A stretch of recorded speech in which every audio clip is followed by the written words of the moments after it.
charging their cell phones. Okay, now we go into each and every household and ask them how many electricity blocks do you need. We do that in a graphical manner. Okay, like one light is that, and then we put the lights on top of each other and say, okay, you might need some 3 electricity blocks, which in this case would be 150 watts of power bandwidth and 6 kilowatt hours to be consumed within 1 week. If they consume less than those 6 kilowatt hours, they still have to pay for the 6 kilowatt hours. So it's a take or pay contract we have with the villages. And if they want to use more power, they can do so, but they have to pay extra for it. So if they plan, the electricity is relatively cheap. If they need more, we tell them, okay, if you need more, we cannot do that with renewable energy anymore, but we have to use diesel, because we cannot plan for that. And that is more expensive, because shipping the diesel to the village is very expensive. And then we charge them some 90 euro cents per kilowatt hour, for example. If they need more energy than the 6 kilowatt hours per week, they still can go for it, but they have to pay extra for it. It's the same price. And we do that with each and every household in the village, and we add up the totally ordered electricity block, and we ask the villagers to order the blocks for 6 months in advance, and if we add up the blocks ordered, we exactly know how much electricity we will sell within the coming 6 months. Well, if the site is very small, and you usually cannot really predict how the electricity demand will develop, and the socioeconomic survey and electricity planning survey usually is not as exact as to say, okay, within 6 months you will have that kilowatt hours per week, per day, whatever. And therefore you usually typically underestimate your renewable energy system. You do not underestimate, you under-design, because you do not want to take the risk of over-designing it. Because you want to sell each and every kilowatt hour that you produce. Because if you just imagine over-designing by 20%, which can happen very easily. You've got some experience with Homer, you say. So over-designing can happen very, very easily. And 20% more energy that is not being paid means 20% more electricity cost price. And if you have just a 5% or 10% margin, which is quite a lot already on the electricity price, you make a 10% loss. Yeah, so the over-dimensioning of systems is a very critical factor, a very sensitive factor in the economics of a microgrid. And if we use this approach and make the people plan their electricity consumption in advance, we exactly know what we will sell. And this is how we can exactly design the renewable energy plant to make sure that we maximize and optimize the renewable energy content, buying down the electricity tariff. I already said, like, diesel is much more, like diesel energy from diesel, electricity from diesel is much more expensive than from solar, for example, or from small wind or from biogas. And therefore, you want to maximize the renewable energy content. And this is a way of how to do it. After 6 months, we simply go back to the households, or they come back to us and say, okay, well, we would like to have more blocks. And we say, okay, no problem. More blocks. How many blocks do you need? 3 blocks? Okay, let's put 1 more string of photovoltaics. That's it. The plant is again optimized for the coming 6 months, and we can work the system for a very low electricity cost price. Within 6 months, people might get unemployed. Some farmers might have had a bad harvest within that time frame. On the other hand, other people might have set up, for example, a tailoring workshop. And because their business ran very well, they pay a lot for extra electricity because they bought more sewing machines and employed more people. And they would be better off if they had more blocks. So for example, if one person cannot afford the electricity blocks anymore, and the other person might need this electricity clause to save some extra electricity expenditure. They just change, you know, from one person to the other. And that is like a small electricity market. In Europe, we know the electricity market as a stock exchange on a large scale, which is not applicable in monopolies actually. But and this is like the downscaled electricity stock exchange, more or less. And this is actually the technology behind it which makes all of that possible. This is a smart metering system on the left hand. And you see, this is down here, this is a smart card. A smart card, like a telephone card, more or less, which can be recharged in such unit. This is a cell phone size device with a slot where the smart card can be put in. And then you can recharge the smart card, and then the people go to their smart meters, just put it in, and they can recharge the balance on their smart meters. Then you see that like this is a high IP class housing. This can be installed at the poles outside, in public. We've always got 3 different customers connected to the same unit. So they all have their own accounts on this microcontroller. And they all have their own smart cards to identify themselves with the smart meter. And as the whole thing is installed in public, at least 3 people look at the same unit once a week. And this is a perfect approach to prevent electricity theft, which is also a big issue in decentralized energy supply. So, like in our system, we don't have any electricity theft. So, like if somebody wanted to steal here, he could either steal from his neighbor, open the box, connect to his neighbor's account. His neighbor will see because you've got a transparent cover, and he would check, well, there's something different. So, anyway, they wouldn't stay from their neighbors, because the social relation is usually too strong to risk it. And the other option, if you remember back to the constellation of stakeholders, with the unbundling of fixed and movable assets, and the ownership of the fixed assets belongs to the village. And in the later stage, the village could also operate the fixed assets, be the distribution utility. And in that case, people could either steal from their neighbors, or they could steal from the village community. And as long as the village, like sociology, works okay, nobody will do that. And therefore, electricity theft is not an issue in those systems, as long as you use this kind of technology.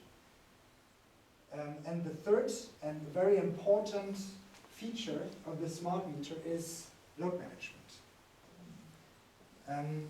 What this thing does is it measures the grid frequency. And you probably know about primary control in grids. Huh? Primary control according to grid frequency. So if the frequency decreases, there's an overload in the system usually. If the frequency increases, there is too much power coming from the power sources. And and this is what is also covered with this unit. So if the unit detects that the frequency decreases below a certain level, have you got 50 or 60 hertz? 50, same as us. Okay. If, for example, the frequency goes down to 49 hertz, which can happen in island grids. In utility grids, it's unlikely to have such a big step. But in island grids, that is very, very reasonable. And you probably also heard from SMA that they have the Stroop mode, and this is also what can be covered here. So if the frequency decreases, this micropower smart meter can switch off customers according to priorities, and the priorities usually are assigned to the customers by the village power committee. So the village power committee says, for example, the health station or hospital in the village should have the highest priority. Then the mayor of the village should have the second highest priority, probably. Then maybe the teacher could have the same level. some other VIPs might have high priority. I don't know. So they decide.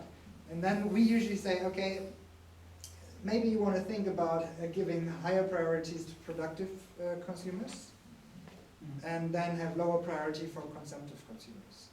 So, and this is how usually they set up this whole system of priorities. And we, when there is an overload case, we switch off the lowest priority first to keep the higher priorities running. So you mean that the frequency control is running by communication, right? And the switch off manually? No, not manually. Automatic. Automatic. Completely automatic. Like the smart meters, they measure the frequency. Whenever the frequency drops, for example, below 49 hertz, the first, like the lowest priority customers will be switched off. Then if the frequency drops further to 48.5 hertz, the next priority level will be switched off. Yeah, I mean that this is not handled by inverter, right? They're only switching, on the switch on or switch off the load. So yeah. This method will read, and then they make some communication line to the relay, for example. No, it's just the frequency. We don't need any additional communication line. It's just the frequency. Yeah. So that is, the customer have the priority level in right, it's programmed in there. yeah. Like whenever you put in your smart card, Yeah. the priority level is on your smart card. And if you get a new priority level, then it's updated on your smart card, and the next time you put it into your meter, it will automatically update the priority level.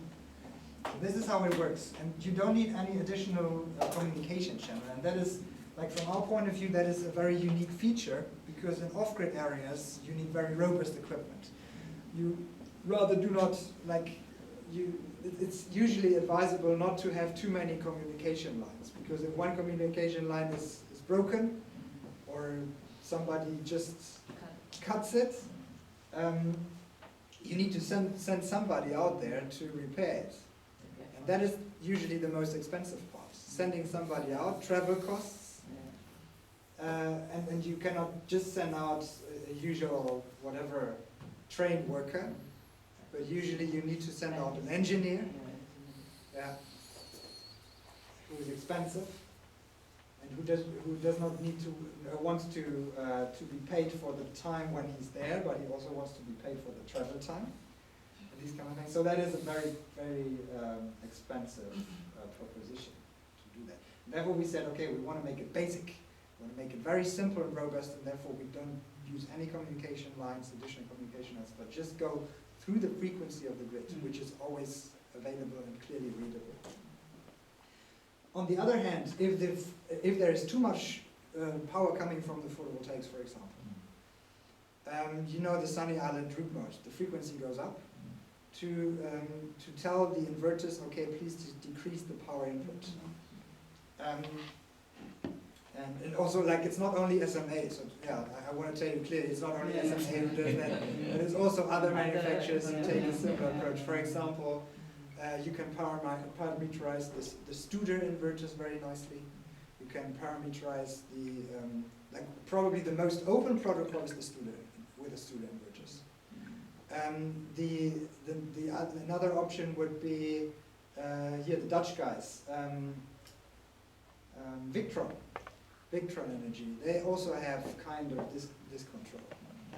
So it's not only SMA, but SMA is the most advanced, so to say. Well, right, and if the frequency goes up because there's too much power coming from renewables and the battery is full, the frequency goes up, the smart meter will recognize, and we can switch on deferrable loads. Like as for example specified in Homer before. And that is all automatic, so you can have a high degree of automation with a very basic control with this kind of smart metering approach. So and this is just an example of one of the villages we electrified in Senegal, where the circle is. That is where we installed the power station and we built the grid. we installed the micropower smart meters, and we connected the households, and this is how it looks like in the house. And this is how one of the small power stations for 1,000 people, 1,000 people village looks like. 5 kilowatt peaks of photovoltaic, a 5 kilowatt wind turbine in this case, 10 kVA diesel genset, and in this case it's a 120 kilowatt hour lead acid liquid electrolyte battery. And we have a 15 kVA Sunny Island system in here. Three-phase, which actually was not too a good idea, to be honest. The next systems we set up, we chose single phase. Also single phase distribution, because as I said, we found like if somebody wants to run a 2 kVA single phase asynchronous motor, which is like very common, or 1.5 kVA even. This will, like the inrush current, will like bring the inverter, the Sunny Island, to its limits already on the single phase. So if you have 2 or 3 inverters on the same phase, you triple the short circuit power of that inverter, and then you can also handle single phase induction generator loads. Right. This is how we explain how the system works to the people. Like a water flow model, we ask the people to put in water into the system as if it was like wind, yeah, very versatile, like not very constant, with gusts and so on. Photovoltaic is a little bit more constant, unless a cloud comes, yeah. And on the right there's the diesel genset, and in the middle there's the battery, like the water storage, and at the bottom here, this is the smart meter, and down here we have households, and this is the village mosque. And then we say, okay, we have, of course, we have people down here acting as if they were using electricity. And then we say, oh, we don't have that much wind and solar right now, diesel fuel is empty. Now the battery storage, like the state of charge is decreasing. So what shall we do? We have to switch off somebody, otherwise nobody will have electricity anymore. And then we ask, okay, shall we switch off the households or shall we switch off the mosque? And then everybody shouts, no, don't switch off the mosque. Switch off the households. And then we switch off the households to keep the mosque running. And the people acting as if they were consuming electricity here, they say, I got switched off. So, but then they know why, because they want to keep the mosque running. So this is how we explain how it works. And you can simulate a lot of different scenarios with this approach. For example, what happens if there's too much electricity coming from wind and solar? Then there's too much water up here and the water flowing out of the storage. And then we say, oh, this is spoiled. Can't we use it in any other way? What shall we do? Let's switch on a pump, a water pump down here to use that electricity. So, and then we say, okay, it's getting, like less electricity is getting spoiled. These kind of things. So you can do a lot of things with that.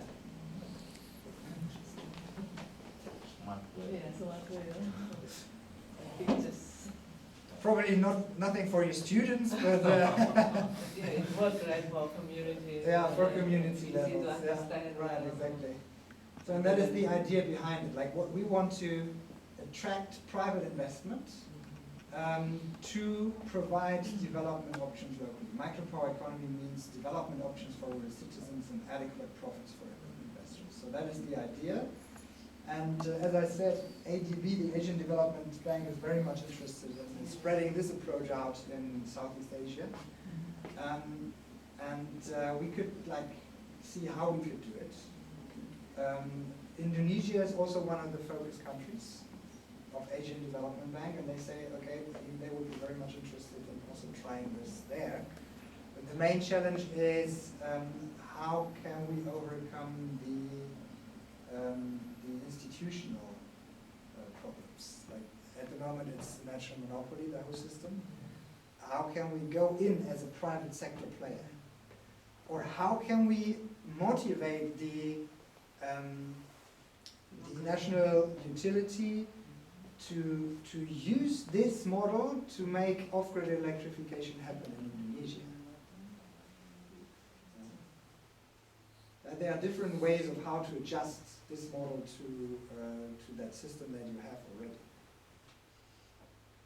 Right, so that was the approach that we use to electrify off-grid villages, which would also be applicable in Indonesia, I think, in the long run. Okay, maybe we can have some parts of discussion on that. I would like to know, like, what you think about this. Is this applicable in Indonesia? Where do you see major threats? Where do you see major problems, challenges, opportunities, whatever?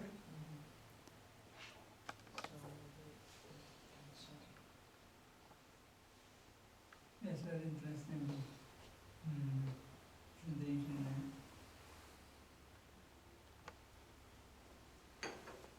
Maybe we can share some information, current situation about electricity in our country, Yeah. getting from the national utility. So maybe from that we can know the situation. So Yeah. yeah. Yeah. What do you like? Spontaneous? Like, what do you think spontaneously? Would that be applicable, or would you say, oh, people in Indonesia, they think completely in a completely different way. They wouldn't go for this kind of system. First, I think for the national grid company, they are very open.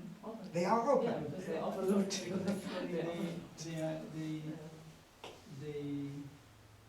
They have calculated for the maybe some transmission and also distribution is very expensive. Mhm. Yeah, so they are very open to what the private company to run their business model, also to sell the equipment, yeah, the system. I heard from the PLN, this is the national company bridge. But I think maybe I want to ask you or need your opinion, how to reduce this conflict between village. For example, yeah, that's my experience. They have another village, they have some jealous. Why? Okay, well, one is electrified, one is not, and then they say, okay, why did you pick that and not ours? Yes. Yeah, we have the same thing in Senegal, of course. We always pick villages and start somewhere. Well, actually, this is a major issue if you take the whole thing from a planning perspective, like if you have like the monopoly company selecting villages for political reasons, then this is a major issue. Right. But if you go in as a private company, you can do a survey and say, okay, we will go to that village which appeals to us most. Yeah, because like they just decide for economic reasons, and they say, okay, if we choose this village, we choose it because we think that we will have most economic success in this village. And then if the neighboring village comes and says, well, why didn't you pick us? Then you can simply say, yeah, well, you didn't form the village power committee quickly enough, so we asked you. You didn't react quickly. Those people here, they immediately reacted to it. Or you could say, well, see, here in this village we already have some potential for productive use. You don't have that. If you invest yourself and develop yourself into this direction, we might come to you and develop your village or electrify your village in the next step. And this is actually what we see in Senegal. If we start with one village as a nucleus, more or less, then the neighboring villages will pick up the idea very quickly. And that reduces your effort to explain how the system works, because they immediately pick up, they just visit their neighbors and say, okay, this is easy. Oh, you've got that card. You put it in, all right, okay, you've got your own account on there. I see, all right. And now you got switched off. Why did you get switched off? So they already know. You do not need to show this water flow model anymore, because they already know. they know how to work these cards, how to work the smart meters. They already, sometimes they even already know how to calculate the electricity bills. So that is like, once you have got one nucleus in an area, or a number of villages, then electrifying the neighboring villages would be the best idea we could have, because it's very straightforward. And therefore, that also reduces the risk of that conflict. First, you can explain clearly why you chose that village, because of economic reasons. So, I mean, And the second is, you can tell them, okay, you're the neighboring village, we will come to you. We will come over once you get prepared. Yeah, if you don't get prepared, we go to that village. If you get prepared, we might come to you. So this is how it works in Senegal, actually. It works quite well. So this problem can be handled also by the This management of micro. no, for the local government, or maybe from the private company. I would recommend to do the selection mainly based on like private sector evaluation. Like the private sector, the company should select the village. Of course, they can get some guidance from authorities, from ministries, whatever. But if there are political, once there's political influence into this decision making, then you immediately have these issues with conflicts between villages. Because then one village will say, yeah, but why did they choose you? There must be some kind of corruption involved. Yeah? What did you do to convince them to choose your village and not ours? And if you've got a private, like the private sector selecting the village, they can still say, okay, well, we selected this village, but if you perform well, if you can convince us, we come to you also. So it's always a mixture. Usually you cannot decide on your own as a private sector company. You usually have to involve the authorities. In Africa, it's mainly, or also in the Philippines, it's mainly the electrification authorities, and it's the rural cooperatives. In the Philippines, you might know that there are like the islands are under the regime of cooperatives, like the electrification system, and then these cooperatives can assign individual villages to be electrified by third parties, by private sector third parties.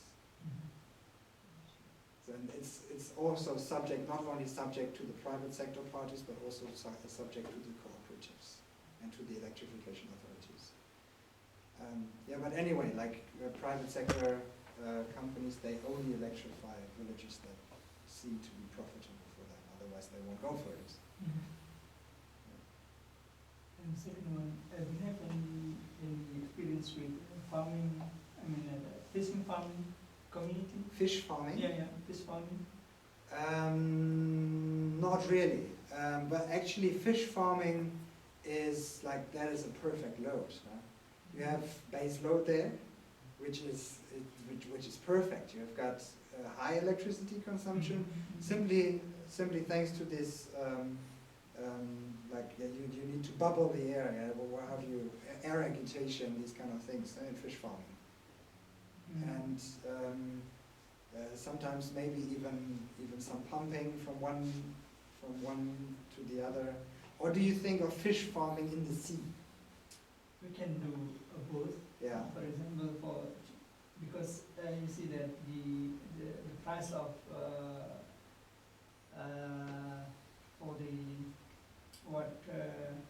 fossil fuels is increasing actually in the for the fishermen. Just two possibilities to change their boat to the electric boat, for example, charging with battery, for example. And second one is how do they make the electricity for the drying production fish. Yeah. This is very interesting application. Yeah. And we have a lot of this because we have very long coastal area. Yeah, right. Yeah. So I think this area is very. I think so too. Yeah, very interesting. Very interesting. In Senegal, some of our villages also depend on fishing very much, but they are mainly employed by